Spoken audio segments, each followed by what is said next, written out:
UPSC படிக்கக்கூடிய மாணவர்கள் அனைவருக்கும் வணக்கம். நம்ம ரெகுலராக வந்து ஹிந்து நியூஸ் பேப்பரில் இருக்கக்கூடிய அந்த விஷயங்களை இது பண்ணி நம்ம டெய்லி வந்து 10 எம்சிக்யூஸ் வந்து சால்வ் பண்ணிக்கிட்டு இருக்கோம். இன்றைக்கி 16ஆம் தேதி அக்டோபர் மாதத்தோட எம்சிக்யூஸ் வந்து சால்வ் பண்ண போகிறோம் ஹிந்து நியூஸ் பேப்பரில் உள்ள விஷயங்களை வச்சு. நம்மளோட டாஃபில் பார்த்திங்கன்னா நம்மளோட டாஃபில் தமிழ்நாடு ஃபுல்லாக இருக்கக்கூடிய 10 கிளைகளில் வந்து யூபிஎஸ்சிக்கு வந்து பேட்ச் வந்து ஸ்டார்ட் பண்ணி ரன் ஆகிட்டு இருக்கு. ஸோ இதில் வந்து உங்களுக்கு எதுவும் சந்தேகம் ஏதாவது இருந்துச்சு அப்படின்னா ஸ்க்ரீனில் தெரிகிற கீழே வந்து டிஸ்கிரிப்ஷனில் உங்களுக்கு நாங்கள் நம்பர் தர்றோம். அந்த நம்பரில் வந்து நீங்கள் காண்டாக்ட் பண்ணி நீங்கள் வந்து சேர்ந்துக்கலாம். ஓகே, இன்றைக்கி ஃபஸ்ட்டு கொஸ்டின் வந்து என்னென்னு பார்க்கலாம். ஃபஸ்ட்டு வந்து என்ன நியூஸ் வந்து இன்றைக்கி வந்திருக்கு அப்படின்னு பார்த்தீங்கன்னா, ஃபஸ்ட்டு நியூஸ் வந்து தீபாவளி சம்மந்தமாக க்ரீன் கிராக்கர்ஸ் பற்றின நியூஸ் வந்து இன்றைக்கி வந்திருக்கு. டெல்லியில் வந்து சுப்ரீம் கோர்ட் வந்து இந்த க்ரீன் கிராக்கர்ஸ் மட்டும் யூஸ் பண்ணி நீங்கள் வந்து வெடிச்சிக்கலாம் அப்படின்னு சொல்லியிருக்காங்க. அப்போ க்ரீன் கிராக்கர்ஸ் அப்படின்னா என்னென்னு இன்றைக்கி பார்க்க போகிறோம். க்ரீன் கிராக்கர்ஸ் அப்படிங்கிறது யார் வந்து ஃபஸ்ட்டு இது பண்ணாங்க அப்படின்னா, national environmental and engineering research institute NEERI அப்படின்னு சொல்லுவாங்க. இது வந்து சிஎஸ்ஐஆருக்கு கீழே இருக்குது. சிஎஸ்ஐஆர்னா council for scientific and industrial research, இதுக்கு கீழே இருக்கக்கூடிய ஒரு அமைப்பு. ஸோ இவங்க தான் 2018 இந்த க்ரீன் கிராக்கரை வந்து கண்டுபிடிச்சிருக்காங்க. ஸோ நார்மலாக இருக்கக்கூடிய கன்வென்ஷனல் கிராக்கரை விட இதில் வந்து எமிஷன்ஸு பொல்யூஷன்ஸ்லாம் ரொம்ப கம்மியாக இருக்கும். ஸோ இதோட நாய்ஸ் லெவலும் வந்து ரொம்ப கம்மியாக இருக்கும். ஸோ அதுதான் இதில் இருக்கக்கூடிய ஸ்பெஷாலிட்டி. ஃபஸ்ட்டு பார்த்திங்கன்னா, க்ரீன் கிராக்கர்ஸில் வந்து பேரியம் நைட்ரேட் அப்படிங்கிற இந்த கண்டாமினன்ட் இந்த இது வந்து இருக்காது, இந்த கெமிக்கல் வந்து இருக்காது. ரெண்டாவது விஷயம் பார்த்திங்கன்னா, இதில் green crackers use alternative chemical such as potassium nitrate and aluminium. எதுக்கு பதிலாக நம்ம இது ரெண்டையும் யூஸ் பண்ணுறோம் அப்படின்னு பார்த்தீங்கன்னா, பொட்டாசியம் நைட்ரேட்டையும் அலுமினியத்தையும் மெக்னீசியம் அண்ட் பேரியம் இதுக்கு பதிலாக நம்ம இது ரெண்டையும் நம்ம இதில் யூஸ் பண்ணுறோம் க்ரீன் கிராக்கர்ஸில். நெக்ஸ்ட் பாயிண்ட் என்னென்னு பார்த்தீங்கன்னா, கன்வென்ஷனல் கிராக்கர்ஸ். இப்போ எக்ஸாம்பிளுக்கு ஊர்லலாம் இந்த ஆட்டோ பாம் இதெல்லாம் வந்து வெடிப்போம்ல, ஸோ அதெல்லாம் சவுண்டு பார்த்திங்கன்னா 160 to 200 டெசிபிள்ஸ் இருக்கும். ஆனால் நம்மளோட இந்த க்ரீன் கிராக்கர்ஸ் வந்து பார்த்திங்கன்னா 100 to 130 டெசிபிள்ஸ் தான் இருக்கும். ஸோ இந்த அளவுக்கு நம்ம மைன்யூட்டாக படிக்க வேண்டியதில்லை. நார்மலாக வந்து ஹியூமனோட அந்த டெசிபிள்ஸ் பார்த்திங்கன்னா 120 வரைக்கும் தான் நம்மளோட ஏர் வந்து கரெக்டாக வந்து இதை கேப்சர் பண்ணும், 120 டெசிபிள்ஸ் வரைக்கும். இந்த அளவை விட இது வந்து ஹியூஜ். ஸோ இதனால் வந்து காது கூட கேட்காம போகலாம் இந்த கன்வென்ஷனல் கிராக்கர்ஸ் வந்து யூஸ் பண்ணுறதுனால. அதுக்கு பதிலாக மாற்றாக தான் இந்த க்ரீன் கிராக்கர்ஸ் வந்து இப்போ வந்து கொண்டு வந்திருக்காங்க. ஸோ இதை வந்து யூஸ் பண்ணலாம் அப்படிங்கிறாங்க. இதில் வந்து நிறையா டைப்ஸ் இருக்கும். இதோட டைப்ஸ் வந்து என்னென்னு பார்த்தீங்கன்னா, ஸ்வாஸ், SWAS and SAFAL and STAR. So ப்ரிலிம்ஸில் வந்து இந்த மாதிரி இது மூணும் இப்போ வந்து ஸ்வாஸ், SAFAL and STAR, recently seen in news, what is this அப்படிங்கிற மாதிரி கூட கொஸ்டின் வந்து ஃப்ரேம் பண்ணலாம். இதெல்லாமே வந்து இந்த க்ரீன் கிராக்கர்ஸில் இருக்கக்கூடிய டைப்ஸு. ஓகேவா? ஸோ இதுதான் இன்றைக்கான நியூஸு. ஸோ இதை வச்சு நம்ம வந்து ஒரு கொஸ்டின் வந்து ஃப்ரேம் பண்ணியிருக்கோம். Which of the following statements about green crackers is are correct? First point பார்த்தீங்கன்னா, they do not contain harmful chemicals like barium nitrate and arsenic lead. இதெல்லாம் இருக்காது அப்படின்னு சொல்கிறாங்க, டூ நாட் கண்டெயின். ஸோ இந்த statement correct. They reduce particulate matter emissions by up to 30 to 40% compared to traditional crackers. So PM 2.5 and 10 இதை வந்து ரொம்ப emit பண்ணாமல் ரொம்ப கம்மி பண்ணும் அப்படிங்கிறாங்க. ஸோ இதோட ஸ்பெஷலே வந்து 30% வந்து இது வந்து ரொம்ப கம்மி பண்ணும். ஸோ இந்த ஸ்டேட்மெண்ட்டும் கரெக்டு. அடுத்து தேர்ட் ஸ்டேட்மெண்ட் பார்த்தீங்கன்னா, they are developed by petroleum and explosive safety organisation அப்படிங்கிறாங்க. இது இல்லை, நம்ம வந்து இப்போ தான் பார்த்தோம் நீரி. ஓகேவா? ஸோ இந்த ஸ்டேட்மெண்ட்லேயே நம்ம பார்த்துருப்போம். National environmental and engineering research institute இவங்க தான் வந்து இந்த க்ரீன் கிராக்கர்ஸ் வந்து தயாரிச்சிருப்பாங்க. ஸோ தேர்ட் ஸ்டேட்மெண்ட் வந்து ராங். ஸோ இந்த கொஷினில் வந்து ஆன்சர் வந்து பார்த்திங்கன்னா 1 and 2 ஒன்லி. ஓகேவா? ஸோ அடுத்து நம்ம செகண்ட் கொஸ்டின் பார்க்கலாம். ஓகே, ரெண்டாவது கொஸ்டின் வந்து என்ன இருக்குன்னு பார்த்தீங்கன்னா, ministry of commerce and industry merchandise trade சம்மந்தமான நியூஸ் இது. அப்போ நியூஸ் பேப்பரில் என்ன நியூஸ் வந்துச்சுன்னு நம்ம பார்த்தோம் அப்படின்னா, இந்தியாவோட ட்ரேட் வந்து டெஃபிசிட் ஆகிருக்கு. 93% செப்டம்பர் மாதம் ட்ரேட் டெஃபிசிட் வந்து இது வந்து ஹிந்து நியூஸ் பேப்பரில் பார்த்தீங்கன்னா ஃப்ரண்ட் பேஜ்லேயே இந்த நியூஸ் வந்து வந்திருக்கும். 93% வந்து நம்மளோட ட்ரேடு வந்து டெஃபிசிட் ஆகிருக்கு. டெஃபிசிட் ஆகிருக்கு அப்படின்னா என்ன, குறைஞ்சிருக்குன்னு அர்த்தம். அப்படின்னா என்னென்னா எக்ஸ்போர்ட்டு கம்மி, இம்போர்ட்டு ஹியூஜாக இருக்குது. எக்ஸ்போர்ட் ரொம்ப கம்மியாக இருக்குது, இம்போர்ட் வந்து அதிகமாக இருக்குது. ஸோ அதனால் நம்மளோட ட்ரேடில் வந்து டெஃபிசிட் வந்திருக்கு அப்படின்னு சொல்லியிருக்காங்க செப்டம்பர் மாதம். ஸோ இந்த டேட்டா வந்து யார் வந்து ரிலீஸ் பண்ணுவான்னு பார்த்தீங்கன்னா ministry of commerce and industry இவங்க தான் ரிலீஸ் பண்ணுவாங்க. ஆனால் இதுக்கான சர்வீசஸ்க்கான இந்த டேட்டா வந்து யார் வந்து கொடுப்பாங்க அப்படிங்கிற மாதிரி கொஷின் கேட்டிருக்காங்க. ஓகேவா, merchandise trade while services trade data is primarily sourced from, இதுக்கு வந்து ஆன்சர் வந்து பார்த்தீங்கன்னா ரிசர்வ் பேங்க் ஆஃப் இந்தியா. இந்த மெர்கண்டைஸ் ட்ரேடு சம்மந்தமாக அந்த ரிப்போர்ட் வந்து அந்த டேட்டா வந்து ரிலீஸ் பண்ணக்கூடியது ministry of commerce and industry. ஆனால் அதில் வந்து சர்வீஸ் சம்மந்தமாக இருக்கக்கூடிய ட்ரேட் டேட்டா வந்து யார் ரிலீஸ் பண்ணுவானா, எங்கேருந்து அவங்க சோர்ஸ் வந்து எடுத்திருப்பாங்கன்னா Reserve bank of India. So இதை வச்சு தான் கொஷின் வந்து ஃப்ரேம் பண்ணியிருக்கோம். ஓகேவா, ஸோ நம்ம நெக்ஸ்ட்டு அடுத்த கொஷின் பார்க்கலாம். Okay, preventive detention. ப்ரிவென்டிவ் டிடென்ஷனும் கண்டினியூஸாக வந்து நியூஸில் வந்துகிட்டே இருக்கும். எக்ஸாம்பிளுக்கு இந்த Jammu Kashmir and north east ஏரியாவில் இருக்கக்கூடிய முக்கியமான லீடர்ஸை வந்து ப்ரிவென்டிவ் டிடென்ஷன் பண்ணி அடைச்சி வைப்போம். இப்போ வந்து எக்ஸாம்பிளுக்கு ப்ரிவென்டிவ் டிடென்ஷன் அப்படின்னா என்னென்னா, இப்போ எக்ஸாம்பிளுக்கு டிடென்ஷன் வந்து 2 டைப் இருக்குது. ஒருத்தன் வந்து குற்றம் பண்ணிட்டான் அப்படின்னா அவனை வந்து ஜெயிலில் அடைக்கிறது அது ஒரு வகை. அவன் வந்து குற்றம் பண்ணிடுவான்னு முன்கூட்டியே நம்ம வந்து ஒரு கணிச்சிட்டு அவனை வந்து வீட்டுக்காவல் இந்த மாதிரி ஜெயிலெலாம் முன்கூட்டியே வச்சுறது வந்து ப்ரிவென்டிவ் டிடென்ஷன் அப்படின்னு சொல்லுவாங்க.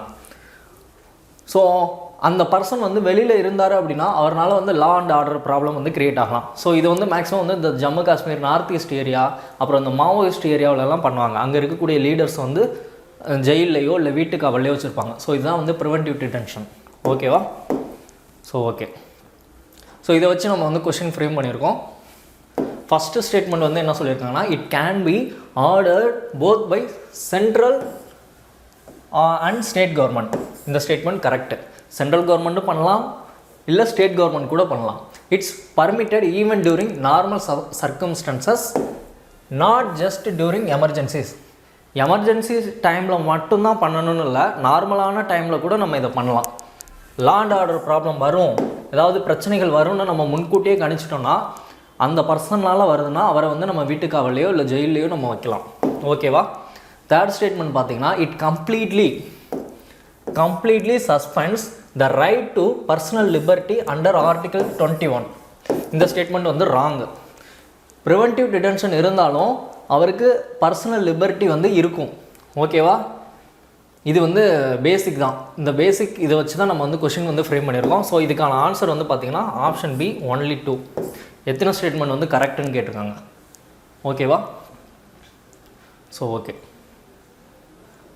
Next question. ஓகே, இது வந்து circular economy. Consider the following statement promoting circular economy. Green energy இந்த விஷயங்களுக்கு வச்சு நேற்றுக்கு எடிட்டோரியலாக ஆர்டிக்கல் வந்து வந்துருந்துச்சு. ஸோ அதில் வந்து சர்க்குலர் எக்கனாமியை பற்றி பேசியிருப்போம். அப்போ சர்க்குலர் எக்கனாமி அப்படின்னா என்னென்னு கேட்டிங்கன்னா, இப்போ நம்ம வந்து ஒரு எக்ஸாம்பிளுக்கு நம்ம மொபைல் ஃபோனே எடுத்துக்கலாம். மொபைல் ஃபோனை வந்து நம்ம யூஸ் பண்ணிவிட்டு ஃபைனலாக அதை என்ன பண்ணுறோம், வீணாக போனோன்னா அதை வந்து தூக்கி போட்டுறோம். அப்படி தூக்கி போடாமல் அதை வந்து ரீஜெனரேட்டிவ் திரும்ப மறுசுழற்சி பண்ணி அதை வந்து மறுபடியும் பயன்படுத்துகிறோம் வேறு ஒரு பொருளாக. இப்போ எக்ஸாம்பிளுக்கு நியூஸ் பேப்பரோ இல்லை பேப்பரோ இருந்துச்சுன்னா அதை திரும்ப மறுசுழற்சி பண்ணி என்ன பண்ணுறோம், அட்டை பாக்ஸு இந்த பாக்ஸ் எல்லாம் ரெடி பண்ணுறோம்ல. ஸோ இது மாதிரி தான், இதுக்கு பேர் தான் சர்க்குலர் எக்கனாமி. ஒரு பொருளை வந்து அப்படியே வந்து பயன்படுத்திட்டு தூக்கி போடாமல் அதை மறுபடியும் சுழற்சி முறையில் பயன்படுத்துகிறது தான் சர்க்குலர் எக்கனாமி. இதனால் வந்து எக்கனாமிக்கலாகவும் நிறையா வந்து பெனிஃபிட்ஸ் இருக்குது. நம்மளோட என்விரான்மெண்டல் ரீதியாக பார்த்தாலும் நிறையா பெனிஃபிட்ஸ் இருக்குது. ஸோ இதை தான் வந்து சர்க்குலர் எக்கனாமின்னு சொல்லுவாங்க. ஓகேவா. ஸோ இதை வச்சு நம்ம வந்து ஸ்டேட்மெண்ட் பேஸில் வந்து கொஷின் வந்து ஃப்ரேம் பண்ணியிருக்கோம். இப்போ யூபிஎஸ்சியோட ட்ரெண்டு படி ஸ்டேட்மெண்ட் வச்சு கொஷின் வந்து கேட்குறோம். ஸோ ஓகேவா. ஸோ ஃபஸ்ட்டு ஸ்டேட்மெண்ட் பார்த்தீங்கன்னா, promoting a circular economy in the mineral sector is vital for achieving sustainable development goals. So mineral செக்டாரில் சர்க்குலர் எக்கனாமி வரணும் அப்படின்னு சொல்கிறாங்க. ஸோ இது கரெக்டு. அப்போ தான் வந்து எஸ்டிஜியை அச்சீவ் பண்ண முடியும். ஓகேவா? ரெண்டாவது statement 2, circular economy reduces dependence on virgin mineral extraction by encouraging recycling and reuse. அதுதான் இப்போ வந்து எக்ஸாம்பிளுக்கு திரும்பவும் நம்ம புதுசாக ஒரு மொபைல் ஃபோன் தயாரிக்கணும்னா மெட்டீரியல்ஸ் வந்து திரும்ப புதுசாக வந்து நம்ம மைனிங் பண்ணி எடுக்கணும். இப்போ பேட்ரினாலே லித்தியம், இந்த பேட்ரிக்கெல்லாம் வந்து லித்தியம் நிறைய தேவை. ஸோ இதெல்லாம் வந்து இப்போ தேவையில்லை. இப்போ சர்க்குலர் எக்கனாமியில் திரும்ப வந்து அதே மொபைல் ஃபோனை நம்ம திரும்ப யூஸ் பண்ணலாம். ஸோ இதுதான் வந்து இங்கே சொல்லியிருக்காங்க. ஸோ இந்த ஸ்டேட்மெண்ட்டு கரெக்டு. தேர்ட் ஸ்டேட்மெண்ட் பார்த்தீங்கன்னா circular economy increases waste generation இன் டெவலப்பிங் கண்ட்ரீஸ். சர்க்குலர் எக்கனாமி எப்படி இன்க்ரீஸ் பண்ணோம்? நம்ம தான் அந்த ஃபோனை தான் திரும்ப தான் நம்ம யூஸ் பண்ண போகிறோம்ல. ஸோ இது வந்து டிக்ரீஸ் தான் பண்ணோம். ஸோ ஓகேவா? ஸோ இந்த கொஸ்டினுக்கு வந்து ஆன்சர் பார்த்தீங்கன்னா இந்த ஸ்டேட்மெண்ட் வந்து தேர்ட் ஸ்டேட்மெண்ட் வந்து wrong. So first 2 statement correct. First ஸ்டேட்மெண்ட்டை செகண்ட் ஸ்டேட்மெண்ட் வந்து எக்ஸ்பிளைன் பண்ணதான்னு பார்க்கணும். ஓகேவா? ஸோ இதுக்கான ஆன்சர் வந்து பார்த்திங்கன்னா C, only statement 2 is correct and it's explain the statement 1. So இவ்வளோ தான் சர்க்குலர் எக்கனாமி பார்த்தினது. ஓகே, நெக்ஸ்ட்டு ஆர்டிக்கிள் பார்த்திங்கன்னா ஆர்டிக்கிள் 312 பற்றி கேட்டிருக்காங்க. ஸோ நேற்றுக்கு என்ன நியூஸ் வந்திருக்குன்னு பார்த்தீங்கன்னா, okay, the road to gender equity in courts. நேற்றுக்கு நியூஸ் இந்த ஆர்டிக்கிள் படிச்சிருந்தீங்கன்னா ரொம்ப சூப்பரான ஆர்டிக்கிள் இது. நம்மளோட ஜுடிஷியரியில் வந்து உமன்ஸோட ரெப்ரசன்டேஷன் வந்து ரொம்ப கம்மியாக இருக்குது அப்படின்னு பேசியிருந்தாங்க. எக்ஸாம்பிளுக்கு இப்போது சிஜிஐ வந்து இப்போ தான் ஃபஸ்ட்டு உமன் வந்து வரப்போகிறாங்க.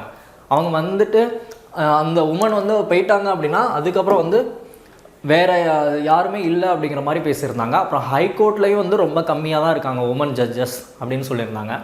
அப்புறம் லோயர் கோர்ட்ஸில் பார்த்தோன்னா இப்போ எக்ஸாம்பிளுக்கு தமிழ்நாட்டில் வந்து லோயர் கோர்ட்ஸுக்கு வந்து பார்த்தோன்னா டிஎன்பிசியை எக்ஸாம்ஸ் வச்சு கண்டக்ட் பண்ணி எடுத்துடுறாங்க. ஸோ இதனால் வந்து நிறையா உமன்ஸ் வந்து அதுக்குள்ளே இருக்காங்க லோயர் கோர்ட்ஸில். ஆனால் இந்த ஹைகோர்ட்லேயும் சுப்ரீம் கோர்ட்லேயும் வந்து உமன்ஸோட ரெப்ரசன்டேஷன் ரொம்ப கம்மியாக இருக்குது அப்படின்னு சொல்கிறாங்க. ஓகேவா? ஹைகோர்ட்லேயும் சுப்ரீம் கோர்ட்லேயும் வந்து ரொம்ப கம்மியாக இருக்குது, லோயர் கோர்ட்டில் வந்து அதிகமாக இருக்குது, அதாவது மாடரேட் லெவலில் இருக்குது அப்படின்னு சொல்கிறாங்க. ஸோ இந்த ஆர்டிக்கிள் வந்து தெளிவாக படிச்சிருந்தீங்கன்னா தெரிஞ்சிருக்கும். இதுக்கப்புறம் அவங்க வந்து என்ன சொல்லியிருப்பாங்கன்னா, ஆல் இண்டியா ஜுடிஷியல் சர்வீஸ் இப்போ எக்ஸாம்பிளுக்கு நம்ம IAS Indian administrative service, IPS Indian police service மாதிரி ஆல் இண்டியா ஜுடிஷியல் சர்வீஸ்னு ஒன்று கொண்டு வரணும் அப்படின்னு திரௌபதி முர்மு நம்மளோட ஜனாதிபதி வந்து பேசியிருப்பாங்க முன்னாடி. ஸோ அதையும் வந்து இந்த ஆர்டிக்கிளில் வந்து சொல்லியிருப்பாங்க. ஸோ ஜெண்டர் ஈக்விட்டி வந்து கோர்ட்ஸில் வந்து கொண்டு வரணும் அப்படிங்கிறதுக்காக தான் இது. ஸோ இப்படி வந்து ஆல் இண்டியா ஜுடிஷியல் சர்வீஸ் வந்து கிரியேட் பண்ணணும் அப்படின்னா அதுக்கான ஆர்டிக்கிள் வந்து ஆர்டிக்கிள் 312. இந்த ஆர்டிக்கிள் 312 படி ராஜ்யசபா நினச்சிச்சுன்னா ஒரு ரெசல்யூஷன் மேக் பண்ணி இந்த புதுசாக வந்து நியூ சர்வீசஸ் வந்து கொண்டு வரலாம். ஸோ அதுதான் வந்து இந்த ஆர்டிக்கிள் 312 நம்ம படிச்சிருப்போம். ஓகேவா? ஸோ இதை வச்சு தான் இந்த நியூஸ் வந்து வந்திருக்கும். ஓகே,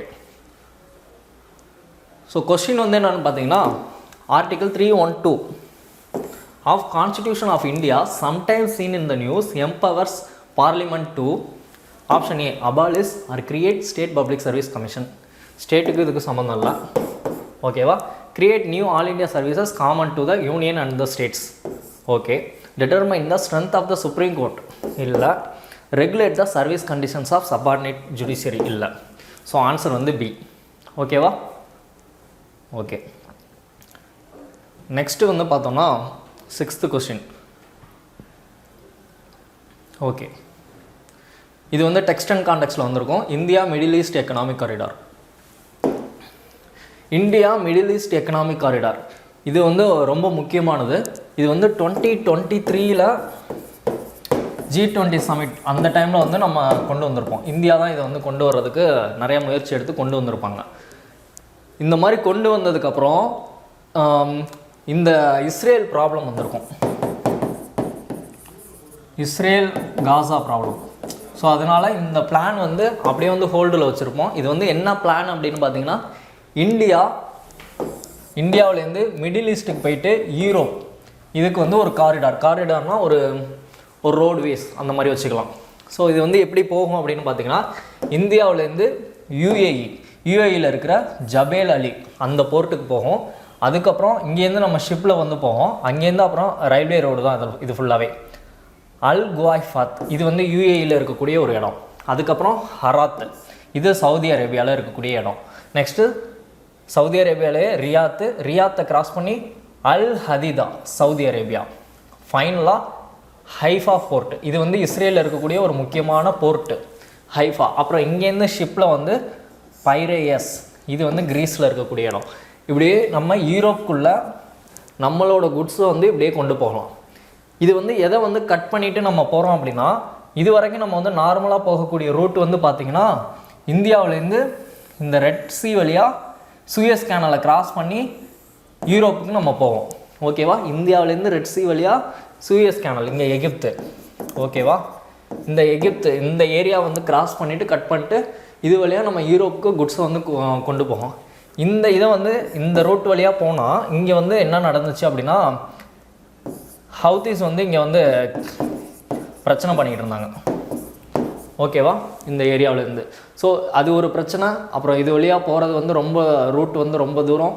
ஸோ இந்த மாதிரி பிரச்சனைக்காக இந்த வழியாக நம்ம இன்னொரு ஆல்டர்னேட்டிவ் ரூட் வந்து கொண்டு வரலாம் அப்படின்னு யோசித்து அதை கொண்டு வந்திருப்போம். ஆனால் என்ன ஆயிருக்கும் 2023 I think October 7 Israel Gaza war வந்திருக்கும். அதோடு நம்ம இந்த ப்ராஜெக்டை வந்து அப்படியே ஹோல்டு பண்ணி வச்சுருப்போம். இப்போது இஸ்ரேல் காசா வார் வந்து முடிஞ்சிச்சு. ஸோ திரும்ப இந்த ப்ராஜெக்ட் வந்து நம்ம எடுப்போமா அப்படிங்கிற மாதிரி தான் வந்து இன்றைக்கி ஆர்டிக்கல் வந்து வந்திருக்கு. ஓகேவா? So okay. ஸோ இதில் வந்து ப்ரிலிம்ஸில் வந்து பொட்டன்ஷியலாக எப்படி கொஷின் கேட்கலாம் அப்படின்னா arrange the following statements in east to west இல்லை வெஸ்ட் டு ஈஸ்ட் இந்த மாதிரி ஜியோகிராஃபிக்கலாக இந்த லொக்கேஷன்ஸ் கொடுத்து கேட்கலாம். இல்லைனா ஒவ்வொரு சிட்டி ஒவ்வொரு கண்ட்ரி அதை வந்து கரெக்டாக வந்து அரேஞ்ச் பண்ணுங்கள் அந்த மாதிரி வந்து கொஷின் கேட்கலாம். ஓகேவா? ஸோ இவ்வளோ தான் இதில் வந்து கொஷின் கேட்கலாம். நம்ம வந்து இங்கே வந்து என்ன கொஷின் வந்து ரெடி பண்ணியிருக்கோம் அப்படின்னா which one of the following correctly represent the countries that the IMEC passes through the before reaching Europe. ஓகேவா? இந்தியா, ஓமன், எகிப்த், இட்டாலி இது வந்து சூயஸ் கேனல் ரூட்டு. இது வழியாக நம்ம போக வேண்டாம் அப்படின்னா புதுசாக வந்து இப்போ இந்த ரூட் வந்து க்ரியேட் பண்ணி வச்சுருக்கோம். ஓகேவா? தேர்ட் ஸ்டேட்மெண்ட் பாருங்கள். India, Iran, Iraq, Turkey, Greece இதுவும் கிடையாது. இது வந்து சென்ட்ரல் ஏஷியா வழியாக கட் ஆஃப் பண்ணிட்டு உள்ளே போகுது. இந்த ஸ்டேட்மெண்ட் பாருங்கள். India, Bahrain, Kuwait, Syria, France சம்மந்தமே இல்லை. ஸோ நம்ம இப்போ என்ன படித்தோம்? India, UAE, Saudi Arabia, Jordan, Israel. So இந்த ஆப்ஷன் தான் correct. ABCD. Okay, option B இதுதான் வந்து கரெக்டு. ஓகேவா? ஸோ இதான் India, Middle East, Europe corridor.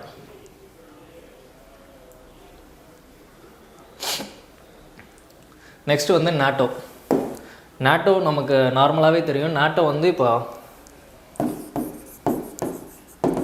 Ukraine Russia வார் போயிட்டுருக்கு. உக்ரைன் ரஷ்யா வார் வந்ததுக்கான காரணமே என்னென்னா ஃபஸ்ட்டு வந்து உக்ரைன் வந்து எங்களை வந்து நாட்டோவில் இணைச்சிக்குங்க அப்படின்னு சொல்லியிருப்பாங்க. நீங்கள் வந்து நாட்டோவில் சேர்ந்தால் பக்கத்தில் இருக்க ரஷ்யாவுக்கு வந்து ரொம்ப த்ரெட்டு. ஸோ அதனால் வந்து நாட்டோவில் சேரக்கூடாதுன்னு தான் இந்த வந்து வார் வந்து ஆரம்பிச்சிருக்குமே. ஸோ இதான் அப்போ நாட்டோட பேசிக்ஸ் வந்து என்னென்னு பார்த்தோம்னா நாட்டோங்கிறது 1949 இதை வந்து ஃபவுண்ட் பண்ணியிருப்பாங்க. 1949 வாஷிங்டன் ட்ரீட்டி அடிப்படையில் இதை வந்து ஃபார்ம் பண்ணியிருப்பாங்க. இப்போ இதில் வந்து ஒரு 30+ கண்ட்ரிஸ் வந்து இருப்பாங்க. அந்த கண்ட்ரிஸ் எல்லாமே ஒரே கூட்டமைப்பாக இருப்பாங்க. அதில் வந்து யாரை வந்து வேறு கண்ட்ரி யாராவது வந்து அடித்தாங்க அப்படின்னாலும் அப்போ இவங்க மொத்தமாக எல்லாருமே சேர்ந்து வந்து அந்த பர்டிகுலர் கண்ட்ரியை வந்து அட்டாக் பண்ணுவாங்க. ஸோ இதான் வந்து நாட்டோ அப்படின்னு சொல்லுவாங்க. ஓகேவா? ஸோ இப்போ வந்து உக்ரைன் வந்து நாட்டோவில் இருக்குதான்னு கேட்டால் உக்ரைன் வந்து நாட்டோவில் சேர போணுச்சு. அது வந்து சேரக்கூடாதுன்னு தான் இப்போ வந்து உக்ரைன் ரஷ்யா வார் வந்து போயிட்டுருக்கு. ஸோ இப்போதைக்கு உக்ரைன் வந்து நாட்டோவில் மெம்பர் கிடையாது. ஓகேவா? ஸோ இதை வச்சு நம்ம கொஸ்டின் என்ன ஃப்ரேம் பண்ணியிருக்கோன்னு பார்த்தீங்கன்னா with reference to the north Atlantic treaty organisation consider the following statements.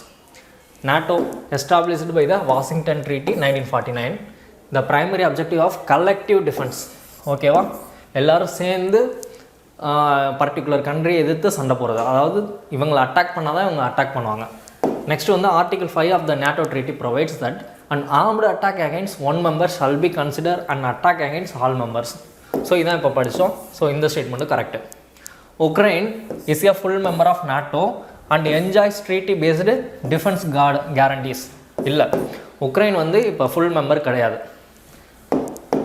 So இதை பேஸ் பண்ணி தான் இப்போ உக்ரைன் ரஷ்யா வார் வந்து போயிட்டுருக்கு. ஸோ ஆன்சர் வந்து பி 1 and 2 ஒன்லி. ஓகேவா? சரி, ஓகே. நெக்ஸ்ட் கொஸ்டின் வந்து பார்த்தீங்கன்னா Biligiri Ranganathaswamy temple. So news வந்து என்ன வந்திருக்குன்னு பார்த்தீங்கன்னா, கர்நாடகாவில் 3 tiger cups found at Biligiri Ranganathan tiger reserve to be shifted to Mysore rescue centre. So 3 புலிக்குட்டி வந்து வந்திருக்கு. ஸோ இதுதான் வந்து நியூஸில் வந்து நேற்றுக்கு வந்துருந்துச்சு. ஓகேவா? அப்போ Biligiri Ranganathaswamy temple tiger reserve இது வந்து எங்கே இருக்குதுன்னு பார்த்தீங்கன்னா, எந்த ஸ்டேட்டில் இருக்குதுன்னு பார்த்தீங்கன்னா கர்நாடகாவில் இருக்கும் இந்த இது. ஓகேவா? Karnataka. It lies at the ecological junction. இது வந்து வெஸ்டர்ன் காட்ஸுக்கும் ஈஸ்டர்ன் காட்ஸும் வந்து சேரக்கூடிய இடத்துல வந்து இந்த டைகர் ரிசர்வ் வந்து இருக்குது. நெக்ஸ்ட்டு வந்து இது வந்து நீலகிரி பயோஸ்பியர் ரிசர்வ் அதுக்குள்ளேயும் இருக்குது. ஓகேவா? நெக்ஸ்ட்டு வந்து பார்த்தோம்னா இதில் முக்கியமான பாயிண்ட்டு, இந்த பிஆர்டி டைகர் ரிசர்வில் சோலிகா ட்ரைப் அப்படின்னு ஒரு ட்ரைபல் கம்யூனிட்டி இருப்பாங்க. இந்த ட்ரைபல் கம்யூனிட்டியோட முக்கியமான யூனிக்கான விஷயம் வந்து என்னென்னு பார்த்தீங்கன்னா, first tribal community living inside a tiger reserve and getting their forest rights recognised by the court. இது வந்து 2011 கோர்ட்டே ஆர்டர் கொடுத்துருப்பாங்க, இந்த ட்ரைபல் வந்து இந்த டைகர் ரிசர்வுக்குள்ளே வந்து வசிக்கலாம் அப்படின்ட்டு. ஸோ இவங்க தான் வந்து இந்தியாவிலே ஃபஸ்ட்டு ட்ரைபல் கம்யூனிட்டி, ஒரு டைகர் ரிசர்வ் ஏரியாவுக்குள்ளே வசிக்கக்கூடிய ஒரு ட்ரைப்ஸ். ஸோ இந்த ட்ரைப்ஸ் பேர் பார்த்திங்கன்னா சோலிகா ட்ரைப். ஓகேவா? ஸோ அப்போ BRT Biligiri Ranganathaswamy temple tiger reserve வந்து எங்கே இருக்குதுன்னு பார்த்தீங்கன்னா இந்த area Karnataka. So Western God's and eastern Ghats ரெண்டுமே வந்து கொலைட் ஆகிற இடத்துல வந்து இருக்குது. நீலகிரி பயோஸ்பியர் ரிசர்வில் இது இருக்குது, கர்நாடகா ஸ்டேட்டில் வந்து இருக்குது. ஓகேவா? ஸோ இதை வச்சு என்ன கொஸ்டின் வந்து ஃப்ரேம் பண்ணியிருக்கேன்னு பார்க்கலாம். பிஆர்டி டைகர் ரிசர்வ் பேஸ் பண்ணி first statement, it's located at the confluence of the western God's and eastern ghats. கரெக்டா? Correct. It's forms part of the Nilgiri biosphere reserve. இந்த statement correct. It's situated in the state of Tamil Nadu. Tamil Nadu கிடையாது, கர்நாடகா. ஓகேவா? So answer வந்து இதுக்கு பார்த்தீங்கன்னா option B 1 and 2 only. Okay. இன்னொன்று நம்ம யோசித்து பார்க்கலாம், Biligiri Ranganathaswamy temple.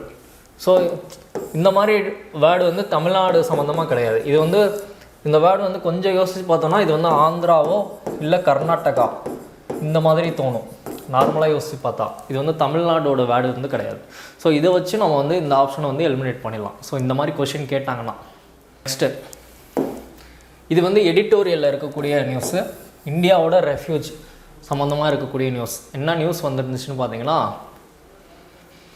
Refugees and infiltrators on different yardsticks for India's refugee community. ஓகேவா? India needs a refugee policy document that is non discriminatory. இதை வந்து யார் சொல்லியிருப்பான்னு பார்த்தீங்கன்னா, யூனியன் ஹோம் மினிஸ்டர் அமித்ஷா. இந்தியாவுக்கு தனியாக வந்து ஒரு ரெஃப்யூஜ் பாலிசி வேணும், அதே போல் ரெஃப்யூஜுக்கும் இன்ஃபில்ட்ரேட்டரையும் வந்து நம்ம வந்து டிஃப்ரெண்ட்டாக வந்து வகைப்படுத்தணும் அப்படிங்கிற மாதிரி சொல்லியிருப்பார். ஸோ இதான் வந்து நியூஸில் வந்திருக்கும். இது வந்து எடிட்டோரியல் பேஜில் வந்த நியூஸ். ஓகேவா? ஸோ அப்போ வந்து ரெஃப்யூஜ் அப்படின்னா என்ன, இந்தியாவில் இருக்கக்கூடிய ரெஃப்யூஜஸ் பாலிசிஸ் என்ன, ஆக்ட் என்னென்னு அப்படின்னு நம்ம இப்போ பார்க்க போகிறோம். பேசிக்ஸ் வந்து பார்க்கலாம். ஓகே. இந்தியாவுக்கு பார்த்தீங்கன்னா ரெஃப்யூஜ் பாலிசி, அதாவது யூஎன் கன்வென்ஷன் ஒன்று இருக்கும். அந்த கன்வென்ஷனில் வந்து இந்தியா வந்து சைன் பண்ணியிருக்க மாட்டாங்க. ஏன் வந்து ரெஃப்யூஜ் கன்வென்ஷனில் வந்து இந்தியா வந்து சைன் பண்ணியிருக்க மாட்டாங்க அப்படின்னு பார்த்தீங்கன்னா, ஏற்கனவே நம்மளோட பாப்புலேஷன் வந்து ஹெவியாக இருக்குது, வேர்ல்டு லெவலில் ஃபஸ்ட்டில் இருக்கும். அப்படி இருக்கும்போது திரும்பவும் வந்து ரெஃப்யூஜெல்லாம் நம்ம வந்து திரும்ப அடாப்ட் பண்ணிட்டு உள்ளே வந்து கொண்டு வந்தோம் அப்படின்னா இன்னமும் பாப்புலேஷன் வந்து ஹியூஜ் ஆகும். ஸோ அவங்க வெளியிலேருந்து உள்ளே வரும் பட்சத்தில் in case law and order problem வரலாம். ஸோ அதனால் இந்த ரெஃப்யூஜ் பாலிசிலலாம் இந்தியா வந்து சைன் பண்ண மாட்டாங்க. ஓகேவா? ஸோ அதனால் 1951 refuge convention and its 1967 protocol, இது ரெண்டுலேயும் வந்து இந்தியா வந்து நாட் எ பார்ட்டி, இந்தியா வந்து சைன் பண்ணலை. ஓகேவா? இந்தியாவுக்குன்னு ஒரு ஸ்பெசிஃபிக்கான ரெஃப்யூஜிக்குன்னு ஒரு லா வந்து இல்லை அப்படின்னு சொல்லியிருக்காங்க. ஓகே.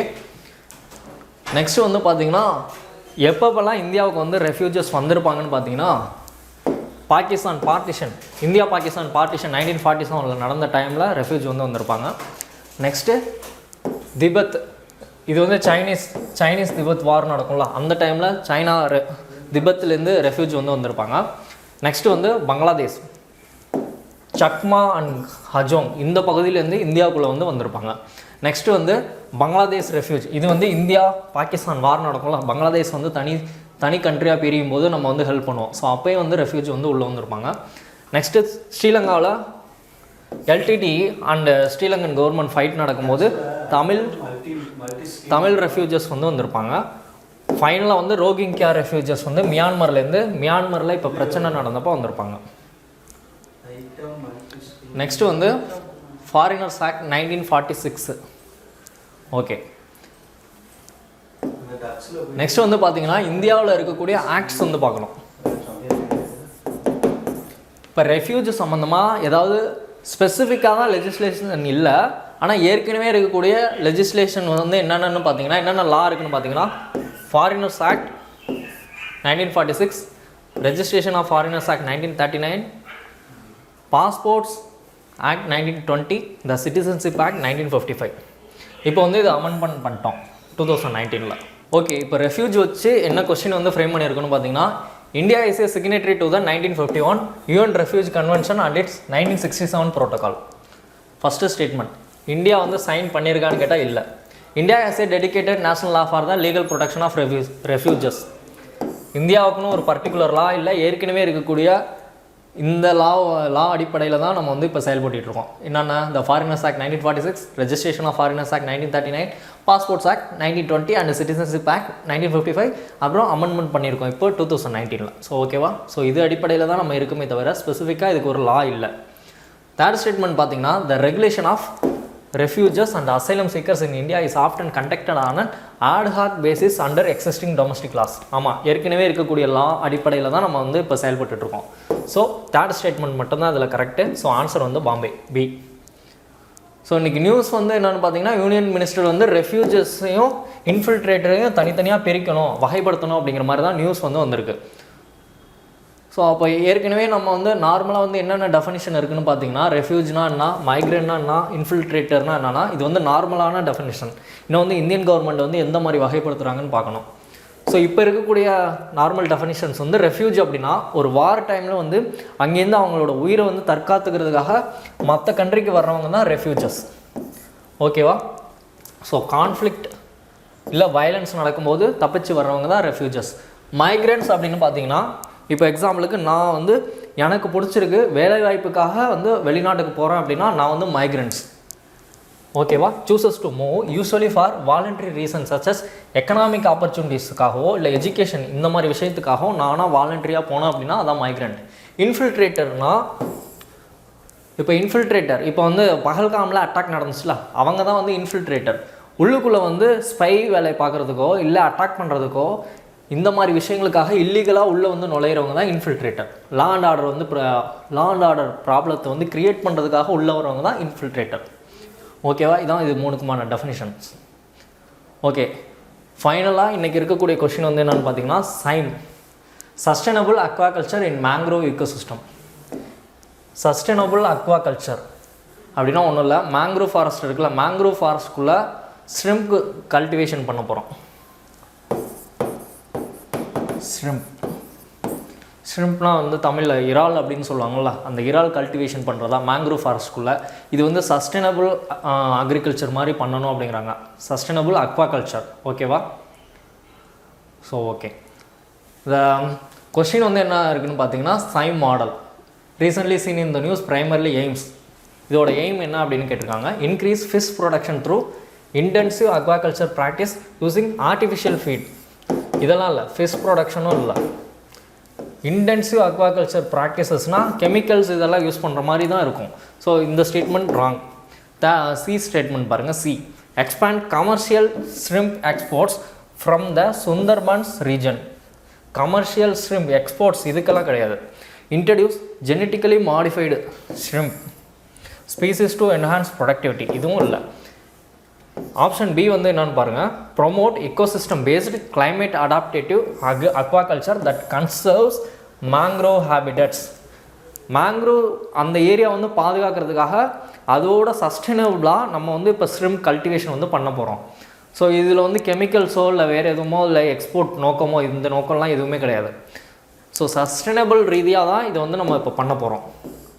ஸோ இதுக்கு பேர் தான் வந்து பேர்லேயே இருக்குது பாருங்கள், சஸ்டைனபிள் அக்வாகல்ச்சர் அப்படின்னு தான் இருக்குது.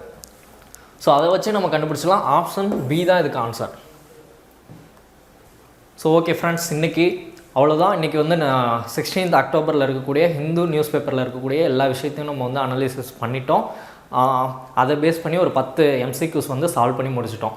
நம்மளோட டாஃபோட இதில் வந்து பார்த்திங்கன்னா தமிழ்நாடு லெவலில் வந்து 10 இடத்துல வந்து நம்ம டாஃபில் வந்து UPSC பேட்ச் வந்து ஸ்டார்ட் பண்ணியிருக்கோம். உங்களுக்கு ஆர்வம் இருந்து அதில் வந்து சேரணும் அப்படின்னு விருப்பப்படுறீங்கன்னா டிஸ்கிரிப்ஷனில் அதுக்கான ஃபோன் நம்பரும் இதுவும் தர்றோம். அதே போல் நம்மளோட டெலகிராம் லிங்க்கும் வந்து டிஸ்கிரிப்ஷனில் கொடுக்குறோம். அதில் வந்து ஜாயின் பண்ணி நீங்கள் வந்து பயன்பெறலாம். ஸோ நன்றி, வணக்கம், மீண்டும் நாளை சந்திப்போம்.